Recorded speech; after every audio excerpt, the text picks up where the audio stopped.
Okay. One thing that's really blown me away during my stay in Pakistan is actually how incredibly welcoming and hospitable the Pakistani people are. So thank you very much, and thank you for your...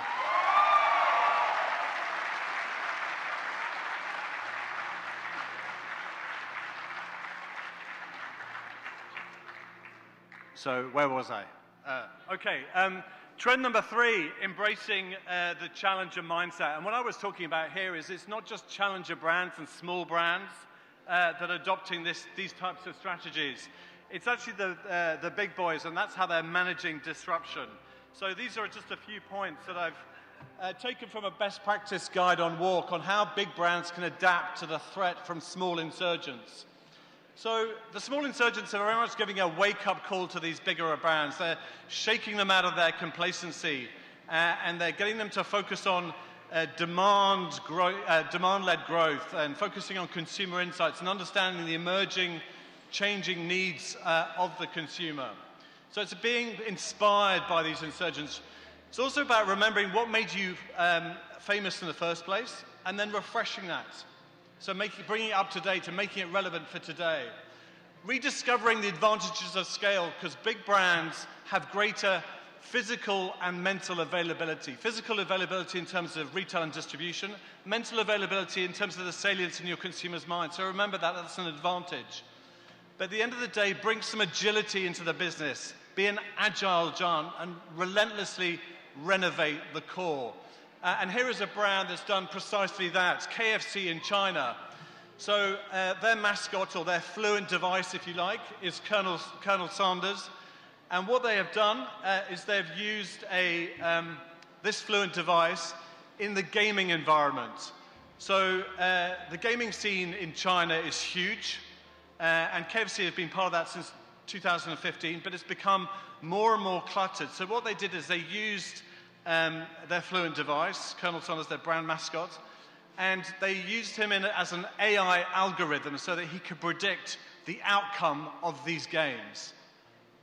Before that, it was all based on intuition and who's going to win, but actually they're using this, he's embedded into the game, and he was able to create 70 minutes worth of brand exposure every day to 203 million people. Another example of KFC in China, and this is a phenomenal campaign. So there are actually 5,800 KFC outlets in China, a huge amount, but there's also a huge population. So how could they bring the store to more people? What they did is they created a pocket store. People could open up their own KFC stores on their mobile phones and customize it for themselves or for their friends, so their friends could actually buy chicken off their own store. Let's have a look. 800 stores in China. Sounds like a lot, but with a population of 1.39 billion, that's only one KFC store for every 240,000 people in China. With China's sky-high rental costs, how could KFC open more stores to sell to more Chinese consumers? Introducing KFC Christmas Pocket Stores, virtual KFC stores on WeChat, China's #1 social platform. Across China, anyone with a phone can now open a KFC Pocket Store. The WeChat Commerce Enterprise platform enables people to open, design, and share their own pocket stores. With full commerce capabilities like ordering, promotions, discounts, friends ordered meals from each other's pocket stores. And thanks to geolocation integration, orders were ready for fast-track pickups when customers walked into KFC. For every order, both buyers and pocket store owners were rewarded with KFC discounts and products. And everyone started sharing their orders on social media. So what makes this KFC's most successful mobile commerce program ever? On day one, 560,000 pocket stores were open. 2.6 million people visit KFC pocket stores every day, and one person has sold an incredible $1 million worth of KFC. Pocket store sales have far exceeded sales targets by 900%. With 2 million pocket stores open in just a few months, KFC has increased their number of stores in China by 345 times. KFC Pocket Store has turned brand customers into brand co-owners and transformed brand commerce into me-commerce.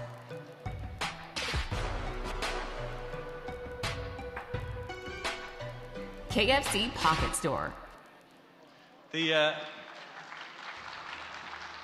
pace of innovation in China is relentless. And I think if you analyze that campaign of people being able to buy the product on their own mobile phones enabled by the WeChat platform, is absolutely phenomenal. And here is another example of a challenger brand, Amazon. Yeah, Amazon are huge, but in China they're not, and they've acted with this kind of challenger mindset. So Prime Reading is part of the Amazon's subscription service, and they wanted to revive Chinese people's love of reading, because actually 55% of Chinese people haven't actually read a book in the last year. So how did they do that? They matched the individual personality to a book title. And how they did that was with the Myers-Briggs type indicators, and they gamified that whole experience. Let's have a look.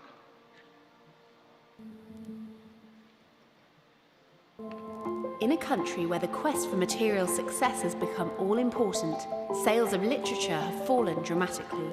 Last year, 63% of Chinese adults didn't read a single book, putting China well behind many other countries. Amazon China wanted to revive people's love of reading and drive purchase from their Prime Reading website. But in a society where people are focused on their own stories, perhaps the best way to get them reading again is to find them a book that's all about them. Everyone is an amazing book. A campaign based on the Myers-Briggs personality test, designed to match you with your perfect novel. Launched via WeChat on World Book Day, the campaign invited people to play an online role-playing game set in a virtual library. Every choice you made throughout the game determined your personality.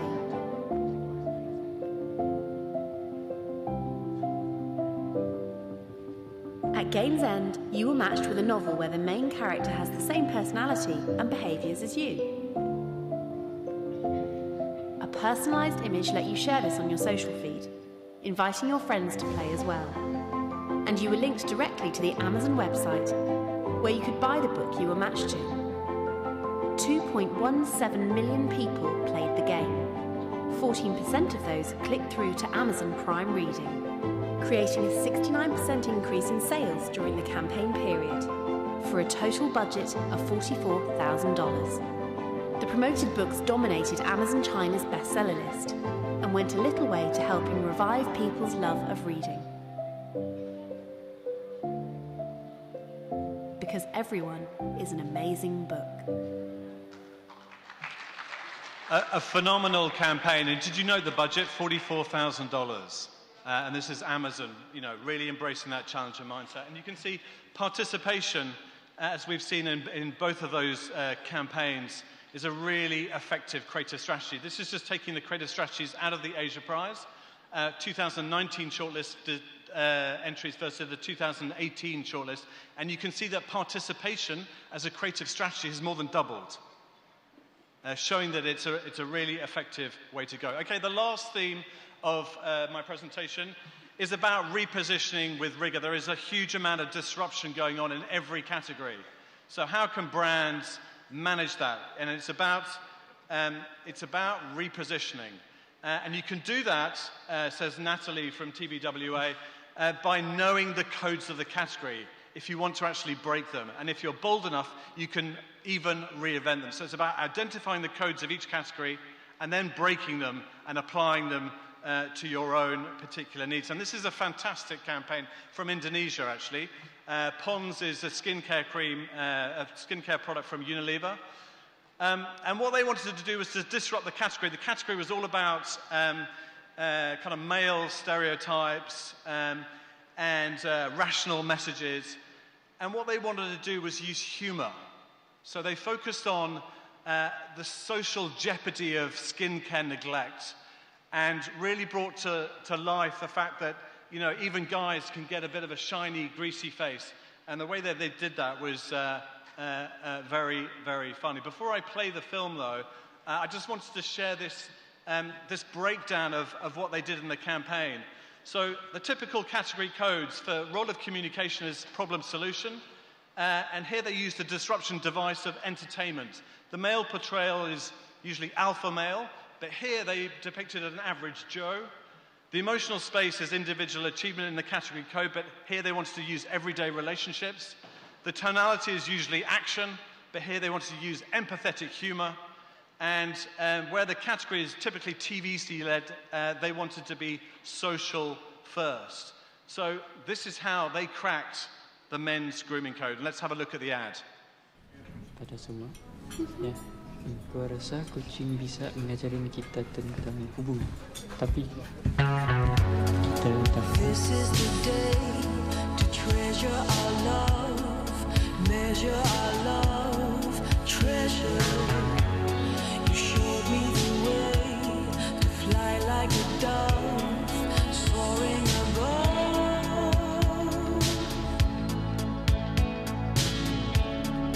This is the moment you're crystallized. Feel the emotion, butterfly. Hold me close, show me the answer, come to me, feel me.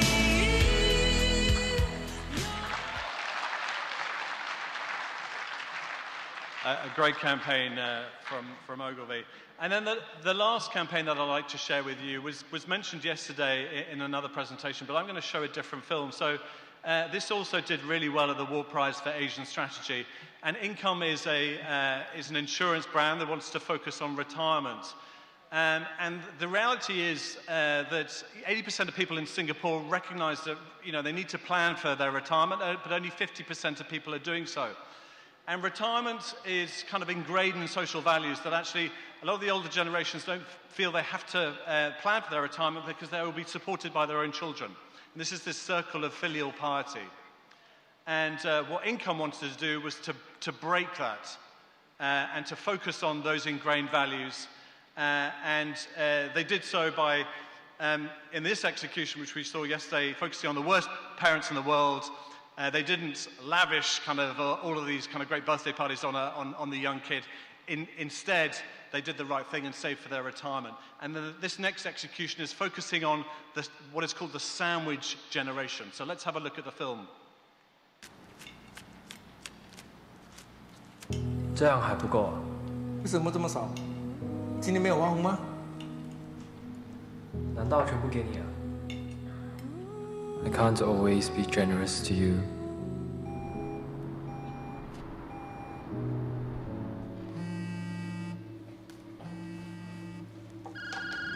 为什么没有听妈妈电话？我在忙。家里冰箱坏了，这个礼拜去买个新的。我来解决。对。修不好了，买个新的吧。And I'm sorry if I can't give you the best. 妈，用这个。哎，就这。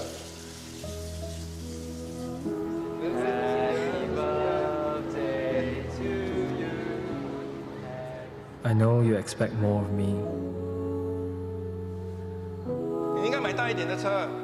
But I can't give you all of life's comforts. 啊？发生什么事？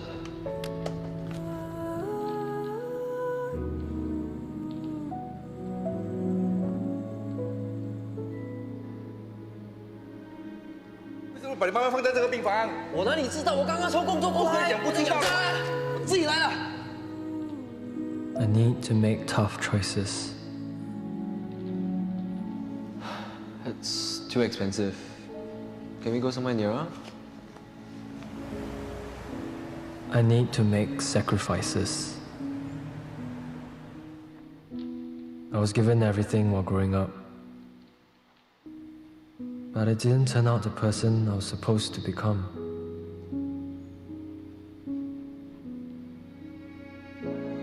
I turned out normal. I'm sorry for doing this, but I'm thinking of the future.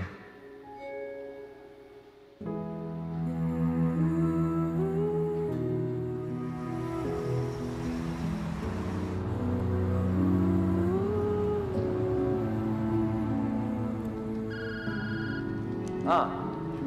啊？什么？我现在赶过去。黄金有，还有衣服嘞，一定有，你自己看全部都有。 There's so much to prepare for. But I'm not doing this for myself. I'm doing this for you. So that you won't have to make the choices I have to make. My parents gave me everything. But that was the way then. I will do things differently. I will plan for my retirement so that you don't have to be caught in between providing for me and raising your own family.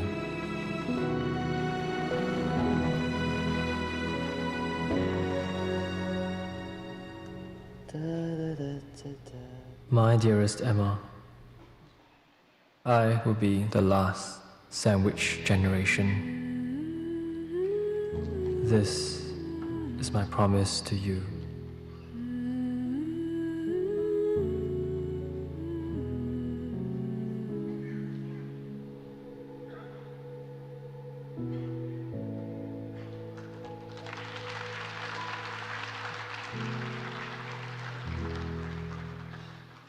So yeah, very powerful campaign and reinventing the codes of the category.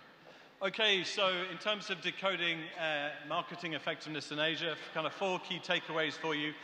Brand is back.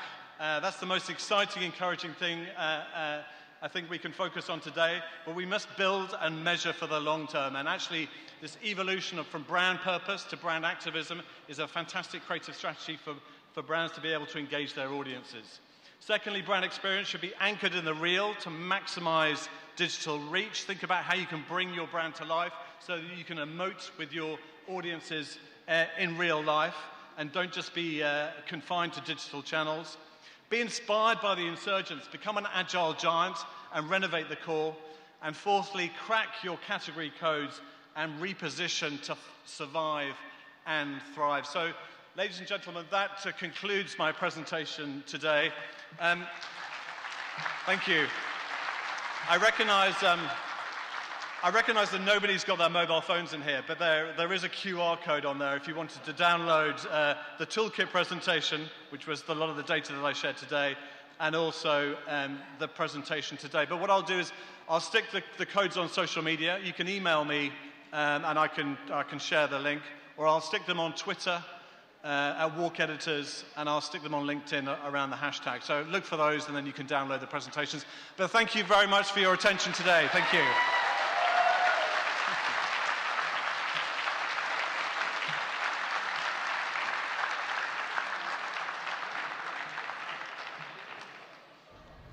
जंग-ए-अज़ीम तो साम्राज्य अपनी हविस की प्यास जंग की आग से बुझा रहे हैं। बर्रे सगीर के मुसलमान अपनी बका और आज़ादी की जंग लड़ रहे हैं। आज़ादी की इस जंग का एक महाज और भी है, एक अहम महाज, आज़ादी इज़हार का महाज, Delhi.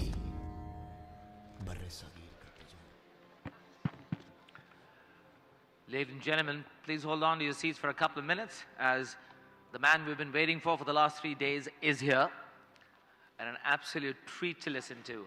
So we'll just take us a couple of minutes to load up and put the presentation up.